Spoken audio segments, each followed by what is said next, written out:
मैं आपको बताता हूं, यूएई तो कह रहा है कि भारत इसमें दखल दे, इसको लेकर भारत कदम बढ़ाए, लेकिन दर्शकों पाकिस्तान तो फिर फंस गया।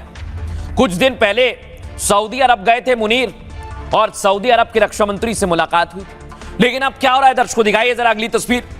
पीएम शहबाज शरीफ अब फंस गए। क्या सऊदी के लिए पाकिस्तान लड़ेगा? क्योंकि पाकिस्तान से आवाज आ रही है कि हम भी सऊदी के साथ मैदान में आ जाएंगे।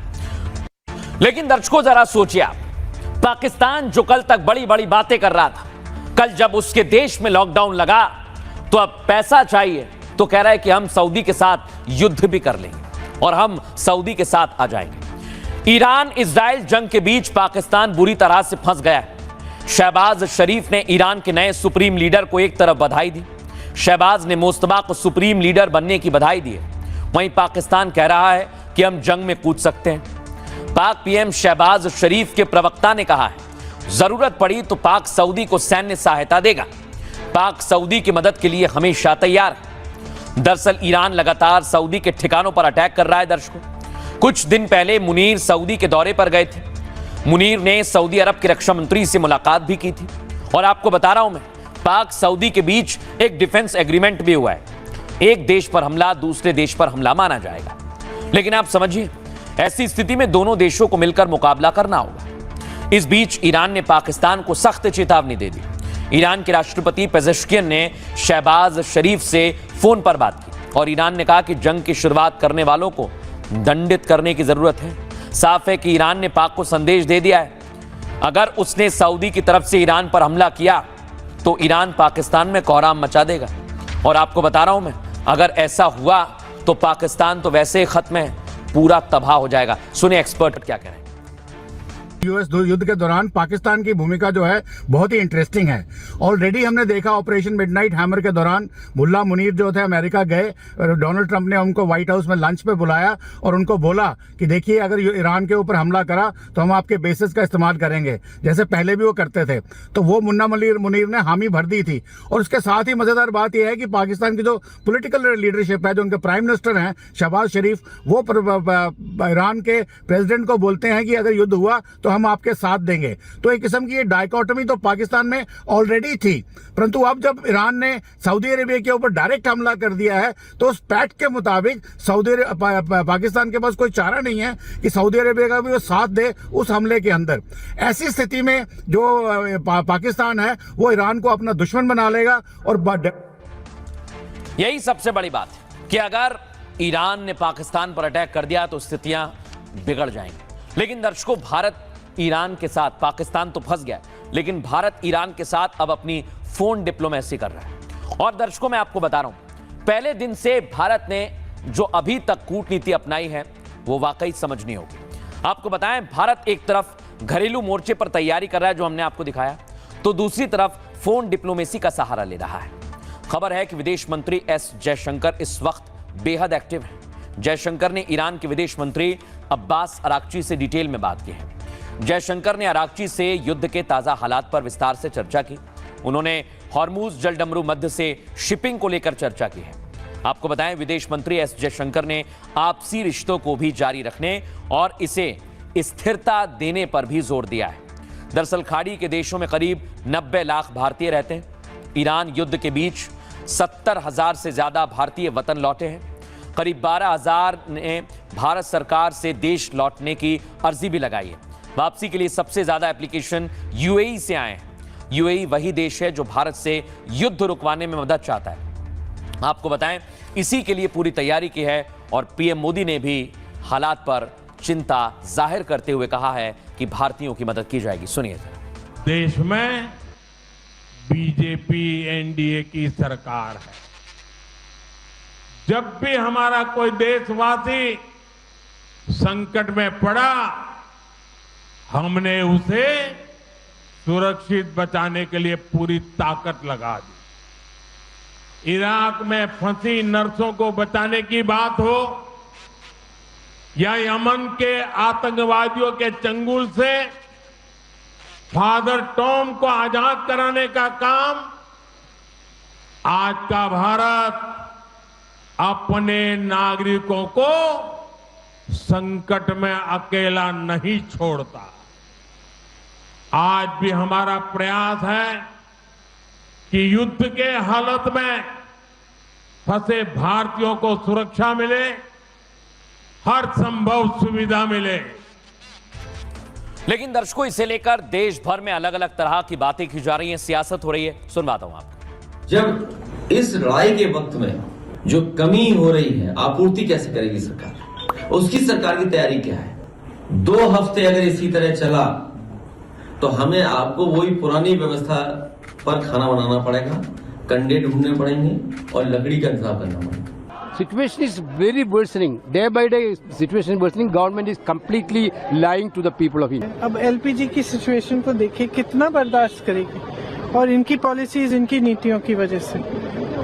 और अगर सदन में अच्छी चर्चा होती इन चीजों पे तो अच्छा होता, कम से कम हम जनता के सवाल उठा पाते। कि लोगों में जो डर है पूरे देश भर में देखा जा रहा है। मैं झारखंड से आ रही हूँ, रांची से 2 दिन पहले। वहाँ भी एलपीजी की लाइनें लग रही हैं और पेट्रोल पंप में भी काफ़ी भीड़ देखी जा रही है। देखिए, युद्ध जैसे आगे बढ़ रहा है और ये नहीं लगता है कि अभी तुरंत रुकने वाला है। यहाँ प्रधानमंत्री जी को मीटिंग तो करनी ही चाहिए। मैं तो कहूँगी कि वो विपक्ष के तमाम सांसदों को कॉन्फिडेंस में लेकर इस पर गंभीर विचार विमर्श करें। अब दर्शकों, दुनिया भर में जहां ईरान सुरंग बिछा रहा है, स्टेट ऑफ हॉर्मुज को बंद कर चुका है, तेल संकट आ रहा है, भारत इसके लिए तैयार है। लेकिन दर्शकों, इजराइल तो रुक नहीं रहा है। इजराइल क्या कर रहा है, ये आपको दिखाता हूं। देखिए, लेबनान पर केमिकल अटैक कर दिया है। दर्शकों, देख रहे हैं आप, ये तस्वीर दिखाइए जरा। दावा किया जा रहा है व्हाइट फास्फोरस बम, जो अब तबाही मचाने के लिए काफी है।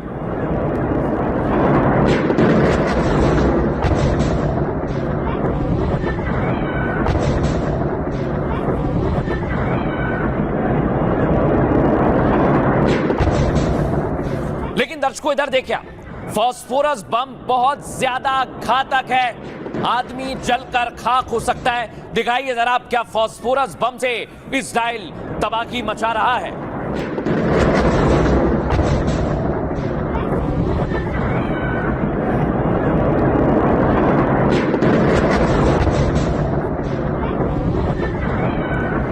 दर्शकों, इजराइल, ये देख रहे हैं आप, बेरूत में अटैक कर रहा है। इसकी तस्वीर जरा आप देखिए।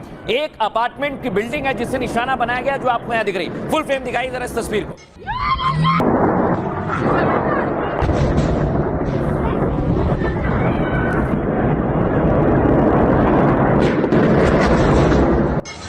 अल्लाह अकबर, रखवाएना रखवाएना।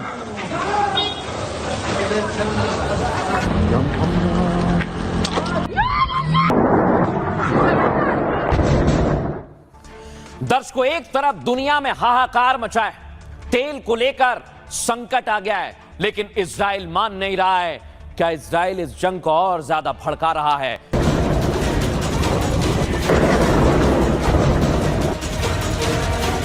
ईरान इजराइल जंग के बीच इजराइल लेबनान को भी टारगेट कर रहा है। इजराइल लेबनान में हिजबुल्लाह के ठिकानों के साथ साथ रिहायशी इलाकों में बम बरसा रहा है। इस बीच लेबनान ने इजराइल पर बड़ा आरोप लगाया। दावा यह कि इजराइल ने लेबनान में फास्फोरस बम से अटैक कर दिया है। लेबनान के रिहायशी इलाकों में सफेद फास्फोरस से हमला किया गया है। व्हाइट फास्फोरस बहुत ही घातक केमिकल है। ये पल भर में सैकड़ों लोगों को मौत की नींद सुला सकता है, घर मकान को जलाकर खाक कर सकता है। फास्फोरस जैसे बम का इस्तेमाल जंग को और ज्यादा भड़का सकता है। ईरान और हिजबुल्लाह इजराइल पर जोरदार पलटवार कर सकते हैं। लेकिन दर्शकों, मैं आपको बता दूं, अगर इजराइल व्हाइट फास्फोरस का इस्तेमाल कर रहा है तो आप ये मानकर चलिए कि ये जंग अभी थमने वाली नहीं है। क्यों ऐसा मैं कह रहा हूं, आइए जरा बताता हूं। ये आप देखिए, इजराइल लेबनान पर लगातार हमले कर रहा है, जो आपको यहां सामने दिख रहा है। इजराइल पर सफेद फास्फोरस बम के इस्तेमाल के आरोप लगे, जिसे व्हाइट फास्फोरस कहते हैं। लेबनान ने दावा किया है दर्शकों कि इजराइल अब तक 2 बार व्हाइट फास्फोरस बम से हमला कर चुका है, और पहले 3 मार्च फिर 10 मार्च को व्हाइट फास्फोरस बम गिराए गए। व्हाइट फास्फोरस बहुत ही खतरनाक है दर्शकों, इसके संपर्क में आने से तुरंत मौत हो सकती है, जो आप देख रहे हैं। घर, संपत्ति और कृषि क्षेत्र में भी आग लग जाती है। ह्यूमन राइट्स वॉच संगठन का इस पर कहना है, इजराइल ने लेबनान में व्हाइट फास्फोरस से हमला किया है। संगठन को इसके कुछ सबूत भी मिले हैं। ये बम 800 डिग्री सेंटीग्रेड से 2500 डिग्री सेंटीग्रेड तक तापमान पैदा करता है। इतना तापमान किसी भी धातु को पिघलाने के लिए काफी होता है। ये अब तक ये लगातार जलता रहता है दर्शकों, जब तक पूरी तरह से खत्म ना हो जाए। इंसान की त्वचा के संपर्क में आते ही ये चिपक जाता है, मांस को जलाते हुए सीधे हड्डियों तक पहुंच जाता है। इंसान की हड्डियां भी पूरी तरह गल जाती हैं और इसके जलने से गाढ़ा सफेद धुआं निकलता है, जो मैं आपको दिखा रहा हूं। सफेद धुआं फेफड़ों को सीधे डैमेज करता है। अगर कोई टुकड़ा शरीर के भीतर रह जाए तो दोबारा जलने लगेगा। आपको ये जानकारी दे दे कि इसी का इस्तेमाल किया जा रहा है।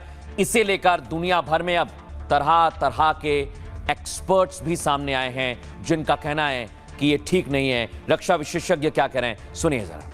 इसराइल के खिलाफ चार्जेस हैं कि उन्होंने वाइट फॉस्फोरस बॉम्ब का इस्तेमाल किया है। एयर के साथ जैसे ही वो रिएक्ट करता है तो इट बिकम्स फॉस्फोरस पर पेंटाऑक्साइड, और उसके जो वेपर्स हैं अगर आपके शरीर को टच करते हैं, आपके शरीर के अंदर जाते हैं, तो ये आपके लिए बहुत ही घातक सिद्ध होते हैं। कहते हैं कि जी हड्डी गल जाएगी, स्किन खराब हो जाएगी, जल जाएगी, एंड वेरी श्योरली मौत भी अपने आप में कोई बहुत बड़ी न्यूज़ नहीं होगी वाइट फॉस्फोरस के हिसाब से। सो इसीलिए दुनिया में इसको एक तरीके का इनह्यूमन बॉम्ब, डर्टी बॉम्ब के नाम से इसको बैन भी कर दिया गया था। ये तो नॉन बॉम्ब है जिसके खिलाफ पूरी दुनिया ने एग्री किया है कि नहीं होना चाहिए। उसके बावजूद अगर वो इस्तेमाल कर रहे हैं, आई कैन ओनली से ये बार्बरिक एक्ट है, इनह्यूमन एक्ट है। अब दर्शकों मैं आपको बताता हूं, जिस तरह से लगातार इजराइल की तरफ से हमला किया जा रहा है, ईरान अब चुप नहीं बैठ रहा है। ये आप देखिए, ईरान ने इजराइल पर 37वां अटैक कर दिया। दिखाइए जरा ये कैसे मिसाइल से हमला किया गया। फुल फ्रेम दिखाइए तस्वीर को।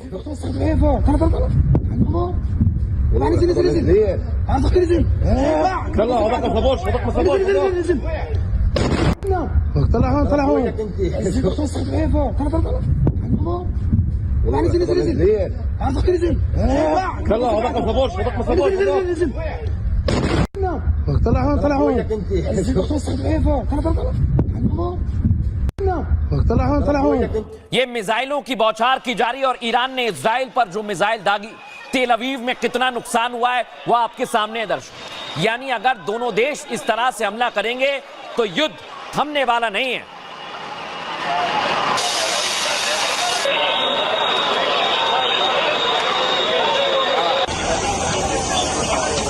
अब दर्शकों मैं आपको बताता हूं, ईरान ने मोसाद के ऑफिस, जो इजराइल की खुफिया एजेंसी है, उसके ऑफिस पर जोरदार अटैक किया। फुल फ्रेम दिखाइए इस तस्वीर को भी।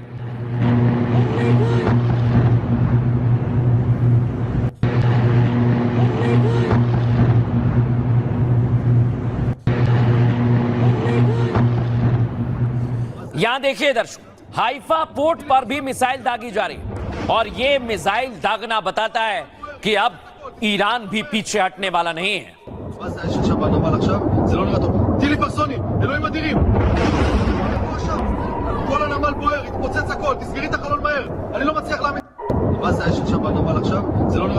ये आप देखिए दर्शक, तेल अवीव पर कैसे धमाका किया गया है। दिखाइए जरा फुल फ्रेम इस तस्वीर।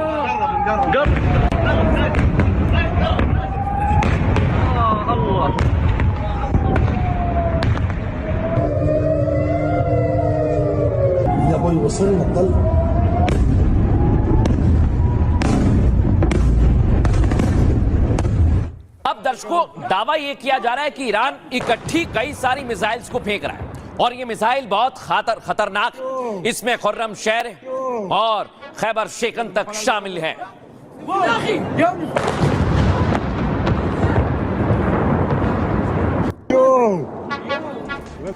लेकिन दर्शकों समझिए जरा, पहले क्लस्टर बम, वाइट फॉस्फोरस बम इजराइल ने फेंका और अब ईरान की तरफ से भी अलग अलग तरह की मिसाइल का इस्तेमाल किया जा रहा है। यानी युद्ध अब भीषण होता जा रहा है। जंग में पहले अमेरिका और इजराइल भारी पड़ रहे थे और आपको बताएं अब ईरान भी इजराइल में तबाही मचा रहा है और इतनी तबाही मच रही है, ईरान ने इस बार मिसाइल हमले में बदलाव कर दिया है। ईरान अब मिसाइल हमले में क्लस्टर बम का इस्तेमाल कर रहा है, जो मैं आपको यहां दिखा रहा हूं। ईरान ने अब तक इजराइल पर 300 से ज्यादा मिसाइलें दागी। 50% से ज्यादा मिसाइलों में क्लस्टर वॉरहेड लगे हुए थे। क्लस्टर बम लगने से मिसाइल का वजन बढ़ जाता है दर्शकों, और ईरान ने पहले हल्की मिसाइल और ड्रोन से हमला किया। अब ईरान 1000 किलो वाली मिसाइल से अटैक कर रहा है, जो मैं आपको दिखा रहा हूं। ईरान इसके लिए खुर्रम शहर मिसाइल से हमला कर रहा है। यह मिसाइल ज्यादा ताकतवर है और तेज है। विशेषज्ञों की माने तो ईरान अब ज्यादा तबाही मचाएगा। खुर्रम शहर 4 मिसाइल में 50 से 80 बम लगे होते हैं। मिसाइल फटने के बाद यह क्लस्टर बम 10 किलोमीटर तक फैल जाता है, जो मैं आपको दिखा रहा हूं, जिसके बाद छोटे छोटे बम बड़े दायरे में तबाही मचाते हैं। ईरान अब खुर्रम 4 मिसाइल से हमला कर रहा है, जिसके चलते तेल अवीव हाइफा पोर्ट पर तबाही की तस्वीर देखने को मिली। ईरान ने मोसाद के हेड ऑफिस को भी टारगेट किया, जो हमने आपको दिखाया।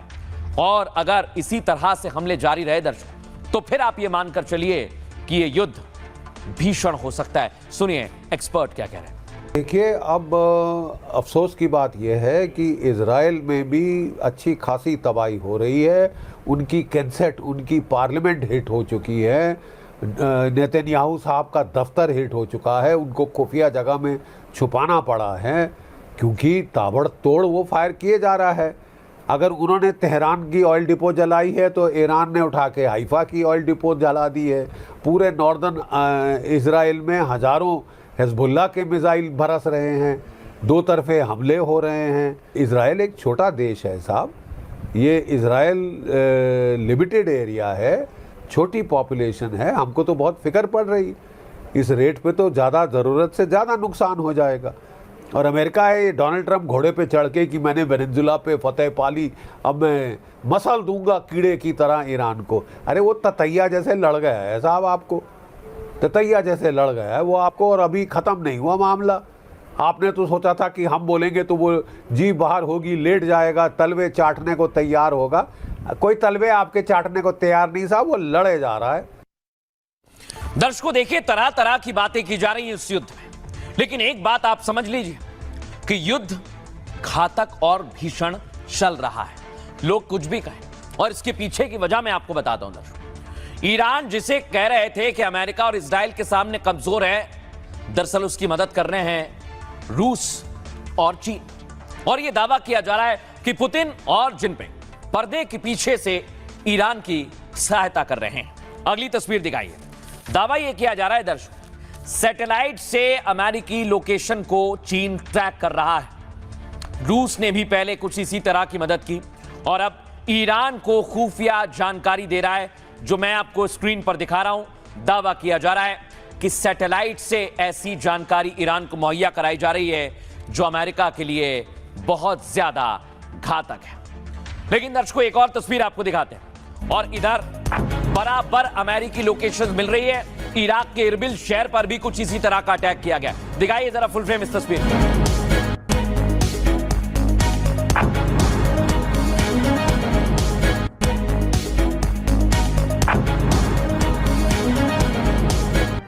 लेकिन दर्शकों पलटवार भी किया जा रहा है। दक्षिणी ईरान के फास प्रांत में अटैक की खबर मिल रही है। दिखाइए जरा कैसे हमला किया गया। फुल फ्रेम दिखाइए इस तस्वीर को।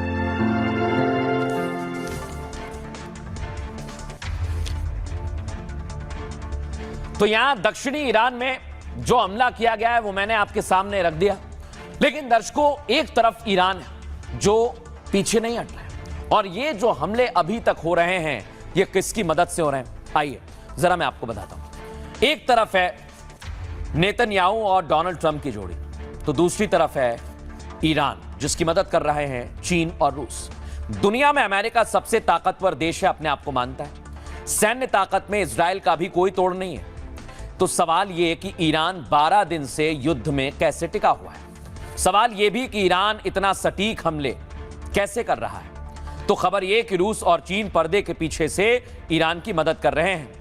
दरअसल जब अमेरिका और इजराइल ईरान पर हमला करने वाले थे, उससे ठीक पहले चीन को सैटेलाइट के जरिए इसकी जानकारी मिल गई थी, जिसके बाद चीन ने इस गुप्त जानकारी को ईरान के साथ साझा किया। ऐसी एक तस्वीर 28 फरवरी को सोशल मीडिया पर भी सामने आई थी, जिसमें रनवे पर खड़े लड़ाकू विमान नजर आ रहे थे। आपको बताएं रेगिस्तानी एयरफील्ड पर उतरते ट्रांसपोर्ट प्लेन भी देखे गए थे। विमान वाहक पोत के डेक पर तैनात फाइटर जेट भी दिखाई दिए थे। दरअसल ये तस्वीरें लीक हुई थी, जिसमें चीनी भाषा में डिटेल में लिखे हुए थे कई सारी चीजें। मीडिया रिपोर्ट्स के मुताबिक चीन लगातार ईरान की मदद कर रहा है दर्शकों। चीनी सैटेलाइट से मिली हर जानकारी ईरान को सीधे और ऑन टाइम इंफॉर्मेशन दे रही है। इसी जानकारी के आधार पर ईरान अमेरिका और इजराइल के ठिकानों पर अटैक कर रहा है। इस बीच खबर है कि ईरान की शिपिंग कंपनी के 2 जहाज चीन के गावलान से रवाना हुए हैं। रिपोर्ट्स के मुताबिक इन दोनों जहाजों पर मिसाइल बनाने के केमिकल लदे होने के संकेत हैं। इस बीच खबर है कि रूस भी ईरान को हर संभव मदद दे रहा है। ईरान को सैटेलाइट जानकारी के साथ साथ दूसरी सूचनाएं भी दी जा रही हैं। पिछले दिनों अमेरिकी मीडिया ने डोनाल्ड ट्रंप से इस पर सवाल भी पूछा। तब ट्रंप ने कहा था कि मेरे पास कोई संकेत नहीं है कि रूस ईरान की मदद कर रहा है।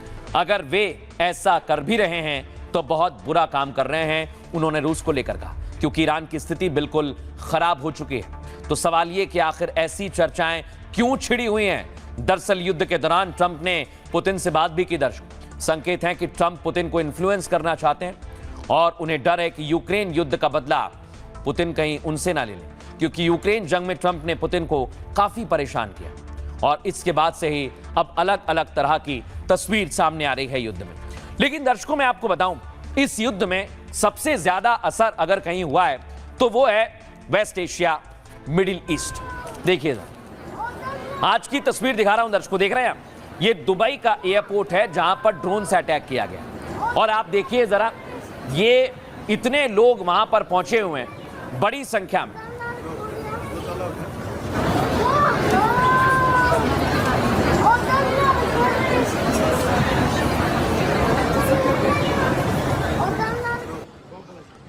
दर्शकों, सिर्फ दुबई नहीं, ईरान ने अबू धाबी में भी, जॉर्डन में भी अटैक किया है और ईरान की तरफ से कहा जा रहा है कि हम सिर्फ अमेरिकी बेसिस को निशाना बना रहे हैं।